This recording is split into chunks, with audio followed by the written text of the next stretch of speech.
അവൻ പുറത്തു പോകുമ്പോഴെല്ലാം അവൻ എപ്പോഴും ഒരു സോപ്പ് കൊണ്ടുപോകുന്നു. അയാൾ ആർക്കെങ്കിലും ഷേക്ക് ഹാൻഡ് കൊടുത്താൽ അവൻ വിശ്രമമുറിയിലേക്ക് ഓടുന്നു. സോപ്പ് അവന്റെ കൈകളിലാക്കി അവ വീണ്ടും വീണ്ടും ഉരസുന്നു. കൈപ്പത്തിയിൽ നിന്ന് രക്തം വരുന്നതുവരെ അവൻ ഈ പ്രക്രിയ നൂറുകണക്കിന് തവണ ആവർത്തിക്കുന്നു. എന്നിട്ട് അവൻ ടിഷ്യൂ യൂസ് ചെയ്ത് രക്തം പോകുന്നു. പെട്ടെന്ന് അവൻ തന്റെ ഷർട്ടിൽ ഒരു കറ ശ്രദ്ധിച്ചു. അതിനാൽ അവൻ വീണ്ടും സോപ്പെടുത്ത് ശ്രദ്ധയോടെ വസ്ത്രങ്ങൾ ഉരസുന്നു. വെള്ളം ഉപയോഗിച്ച് കഴുകാൻ പോലും കുനിയുന്നു. അവസാനം പക്ഷേ അവൻ വാതിലിനടുത്തെത്തുമ്പോൾ അയാൾ മടിച്ചു.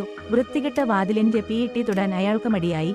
അതിനാൽ അവൻ ചുമരിൽ ചാരി ആരെങ്കിലും വരുന്നത് കാത്തിരിക്കുന്നു. അത് കഴിഞ്ഞ് ഭക്ഷണം കഴിക്കുമ്പോൾ അവന്റെ സുഹൃത്ത് അവന്റെ പ്ലേറ്റിൽ നിന്ന് ഒരു സാധനമെടുത്തു.